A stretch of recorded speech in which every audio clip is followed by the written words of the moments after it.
Shalom Bapak Ibu Saudara yang dikasihi Tuhan. Renungan pada hari ini saya ambil dalam Ayub 2 ayat 10b. Demikian firman Tuhan. Apakah kita mau menerima yang baik dari Allah tetapi tidak mau menerima yang buruk? Dalam kesemuanya itu Ayub tidak berbuat dosa dengan bibirnya.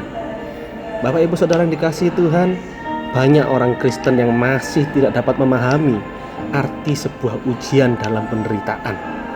Penting bagi kita untuk dapat memahami mengapa kita mengalami sebuah pencobaan. Secara umum bila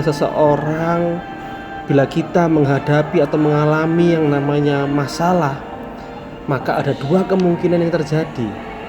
Pertama adalah kemungkinan kita dapat melewati masalah karena kita dapat memahami secara benar bahwa masalah berguna untuk mendewasakan kehidupan rohani kita, dan selanjutnya kita menjadi manusia yang lebih baik.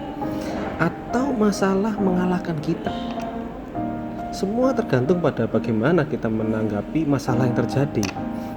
Banyak orang gagal melihat bahwa Tuhan bisa menggunakan masalah untuk kebaikan dalam hidup kita. Banyak manusia bereaksi dengan bodoh ketika mereka mengalami masalah. Mereka melupakan semua kebaikan-kebaikan Tuhan dan marah kepada Tuhan. Bahkan mungkin ada yang memutuskan untuk meninggalkan Tuhan.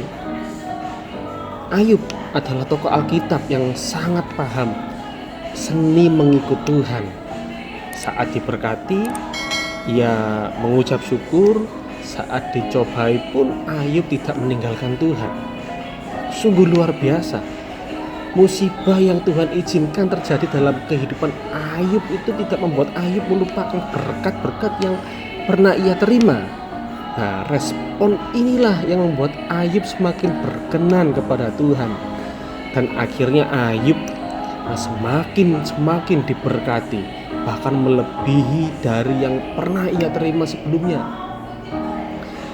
Jika saat ini kita merasa keadaan tidak berpihak kepada kita, mari tetaplah berpikir positif dan percayalah bahwa ada maksud baik dari Tuhan di balik setiap pencobaan yang kita hadapi.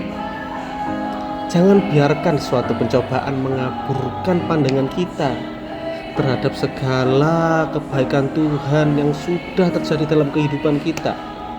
Kita harus dapat bersyukur dalam segala keadaan, walaupun mungkin kita mengalami keadaan yang begitu berat, begitu sulit, karena Tuhan tahu apa yang terbaik bagi kita semua. Amin. Tuhan Yesus memberkati kita semua.